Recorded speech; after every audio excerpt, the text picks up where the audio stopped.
अरे अंडू पंडू गंडू साला बने लसन शेर ओही अंदाज में आवे के परी फेर बच करा बेटा ठोका जेबे। अरे अंडू पंडू गंडू साला बने लसन शेर ओही अंदाज में आवे के परी फेर।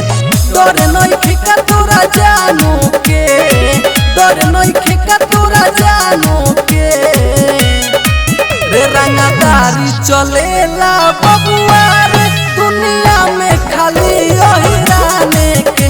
रंगदारी चलेला बबुआ रे दुनिया में खाली ओही राने के।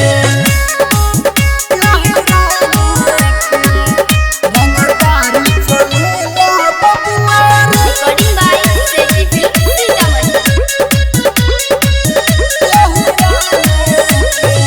सगर चर्चा चलत बबुओ खाली ओहिर जाति के।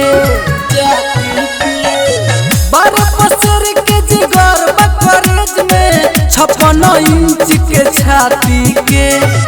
पूछलिए दुनिया जहानों से नाम ओहिर खानदानों के रे रंगदारी चलेला बबुआ रे दुनिया में खाली ओही राने के।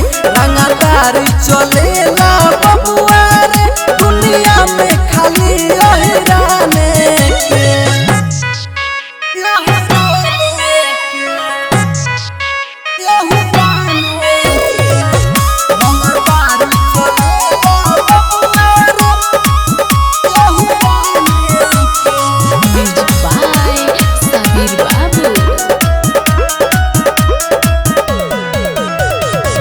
लाठी का मच्छा होवे रे बाबू खाटी ओहिर के निशानी। लालटन ललुआ दी होई सन सारा ओहिर खानदानी। चले पवन सिनतानों के कमी न बाटे दीवानों के रे रंगदारी चलेला बबुआ रे दुनिया में खाली ओही राने के। रंगदारी चलेला बबुआ रे